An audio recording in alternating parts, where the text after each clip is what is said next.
Hey YouTube, MaxZ2021 here, coming at you with another manga related video. This time I'm going to be talking about mainly just the first volume, but this video is going to be it's going to be about The Promised Neverland, which I've been meaning to do a video on for a while, but I was mainly waiting for the English release for Volume 1, which was back in December, if I remember correctly. Or December 2017.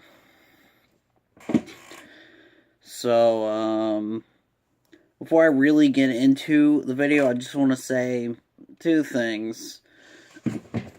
For anybody that doesn't really want spoilers, I'm gonna mention it now, but I think that the best way to go about experiencing this manga is going in as blind as possible, or at least without knowing what happens after the reveal in Chapter 1. Because I think that if you were to go in and start reading it, but already know what happens, then it's not going to leave as strong of an impression/impact on the reader, as opposed to going into it without knowing what happens and possibly becoming more invested in it or something like that. And one thing I do want to add, for anybody that doesn't want any spoilers that might possibly get you more hooked or more interested in checking out the series, is that usually at the end or towards the end of most chapters, because I noticed it doesn't happen in every chapter, but usually a chapter will just progress one way, and then, like, at the very tail end of the chapter, or right before the end, some kind of twist just comes out of left field, and it's completely unexpected to the point where you don't know how most chapters are going to end when it does happen. So, yeah, if you like that kind of stuff, then definitely check it out. So, for anybody that doesn't particularly care about spoilers, I'm going to start talking about the volume.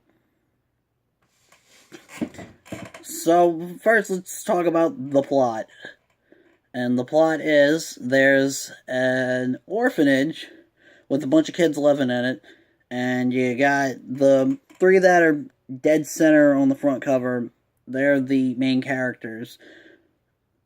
And you got Emma, who's the girl, but she's also the main protagonist. And next to her, you got Norman, and you got Ray, the other two main characters. And like I said, they live in an orphanage. There's a bunch of them there, a bunch of kids at the orphanage, the Gracefield Orphanage. And the volume starts off with Emma talking about, or Chapter 1 starts off with Emma talking about what it's like living at the orphanage, and how all the kids eat meals together, they all consider each other family, they do normal kid stuff.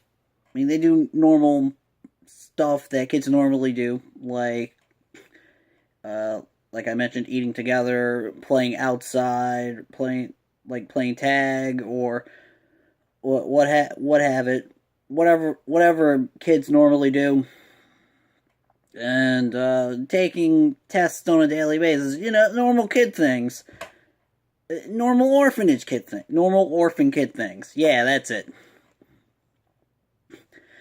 And she mentions that there's two rules that you gotta obey at this particular orphanage. You gotta not go near the front gate that goes to the outside world, because, I mean, obviously, there's gonna be danger out there. You don't know what's out in the world, so rather be safe than sorry.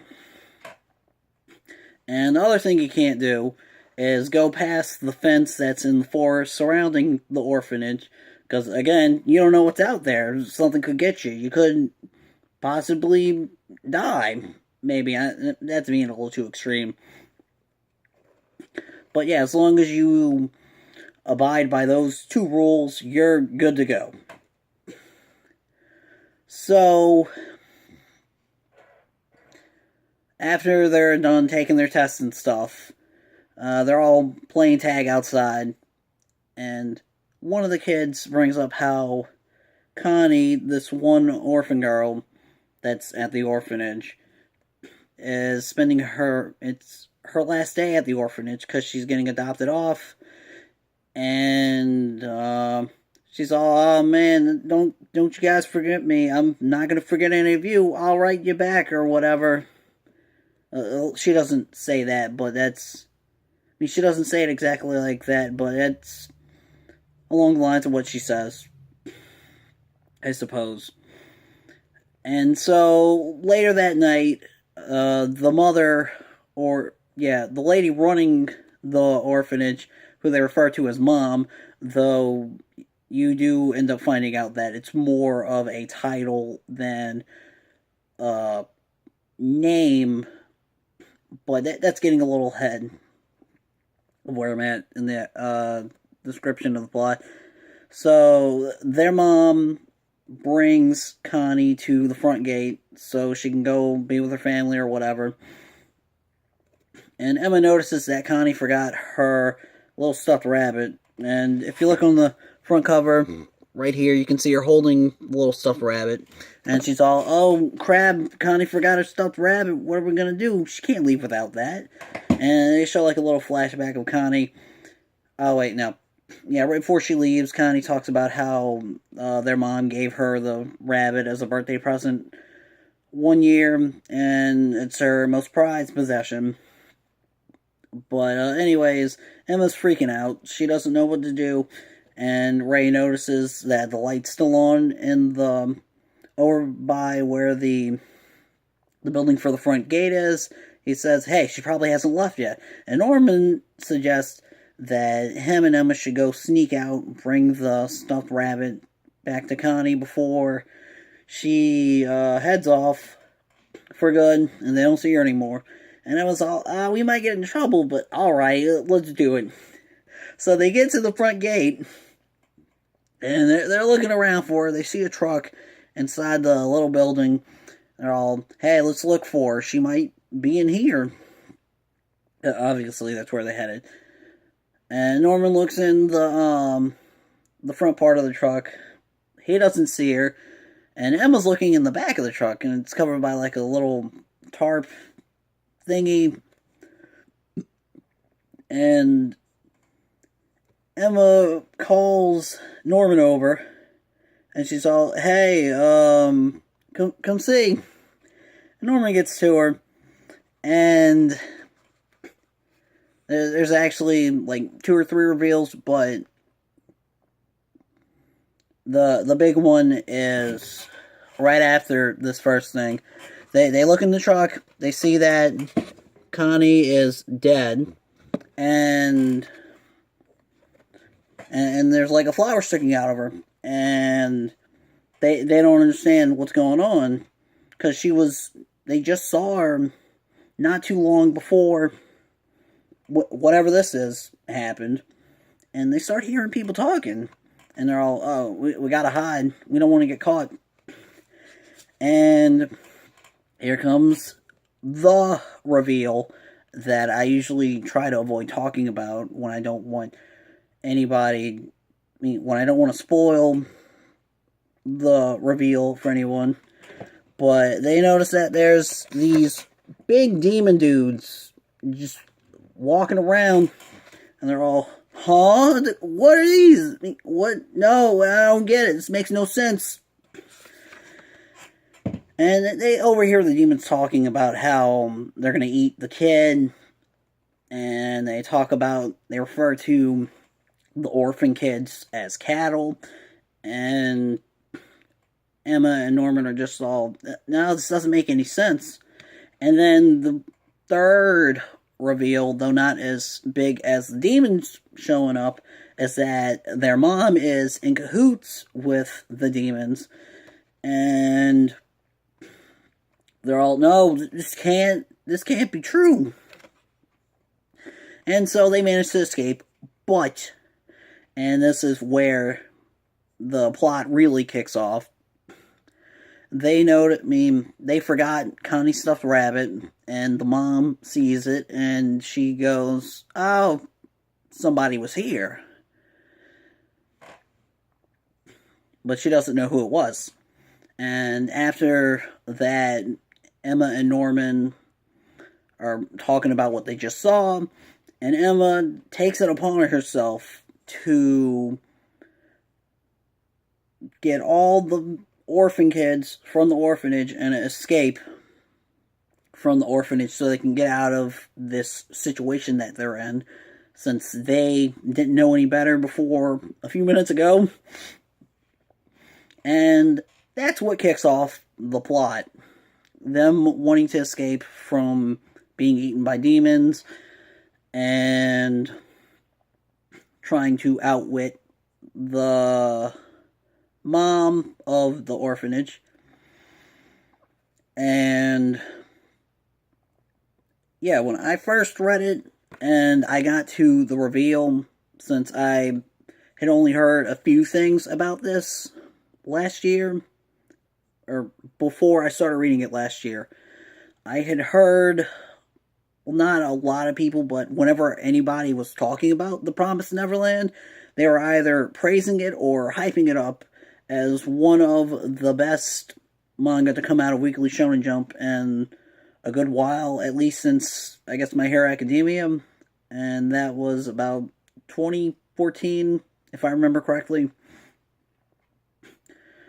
But a lot of people are considering this to be the next best thing. And there's a lot of good reason behind all that hype and praise. See, the thing that I personally like about this manga is, well, for one, it being a bit psychological as far as the battles are concerned. And that thing I mentioned about the chapters being unpredictable and the reader not being able to predict what's going to happen by the end of the chapter. So the author is always subverting your expectation of what's going to happen. And I think that's pretty neat. It's not often that we really see something like that happen very consistently. I mean, there are some chapters later on where nothing super serious happens at the end of a chapter. It's just like, oh yeah, they're just gonna keep doing the thing they said they were gonna do. But most of the time, it's usually just something that you don't see coming, and I really like that about this manga. And going back to the psychological thing I mentioned, the one thing I tend to compare this series to is Death Note, because of both of them having characters trying to one-up each other. Like, in Death Note, you had Light/Kira going around writing people's names in the Death Note, and L was trying to figure out who Kira was, and once they start interacting with each other, Light's still trying to kill dudes without letting on that he's the one doing it, and L's trying to pin it on Light or get enough proof to where he can go, hey, yeah, he's the killer. And the duo behind this manga, I don't know exactly when or where they said it, but I heard that they mentioned how when it came to making the story for this series, they wanted to make it, I guess, stand out from other shonen manga. Like, they mention how a lot of shonen manga that have, like, fights or battles or whatever, the fights and battles tend to be flashy and, I guess a spectacle is another word you could use for that instance. And in order to make it stand out, like I mentioned earlier, they wanted to make the fights not flashy or a spectacle. They wanted it to be like psychological, like in the, I guess, in the same vein as Death Note. Like, I don't mean to keep comparing it to that, but that's the closest thing I can think of to compare it to. And that all goes back into the whole subverting your expectation thing, because one thing that, at least for the first arc, one thing that the characters tend to do is try to one-up each other. Like, Emma is all dead set on getting all the orphans out of the orphanage, and Norman, he's just there because he really likes Emma. He's like, yeah, I'll help out. And then eventually Ray starts doing his own thing, and with the mom, she's trying to figure out who it was that figured out what's really going on. So she's trying to not die, essentially. And then they bring in another adult character, and she's trying to do her own thing, trying to take over the mom position at the orphanage, and get the higher-ups to see that the mom of this orphanage messed up, so she can take her place. And she kind of teams up with the kids, but she's also not completely on their side. And some of the other kids that end up getting involved, they try doing their own thing. And yeah, you just don't know what's going to happen. And I think that's what makes this series rather refreshing. And I mean, I'm a huge battle manga junkie. I just like watching, or I guess reading, about people just beating each other up and doing these crazy attacks or techniques or whatever. And I'm all for the whole escalation thing, but it's nice to, every once in a while, read something that's not the same thing as a lot of other shonen titles or whatever. And, yeah, I can't really think of much else to say. I like the art, it's pretty good.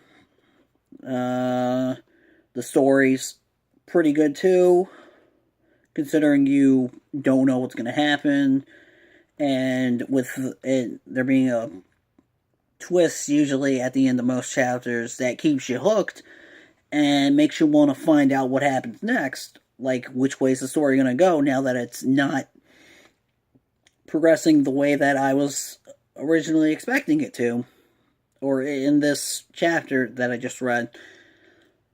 And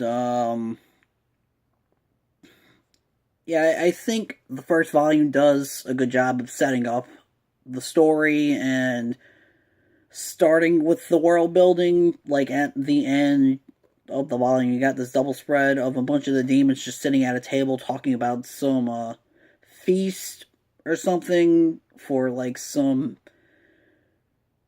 demon related thing. And yeah, I think that it's definitely worth checking out. If I haven't convinced you to check it out, then by all means just take a look. It's in a book reading Rainbow.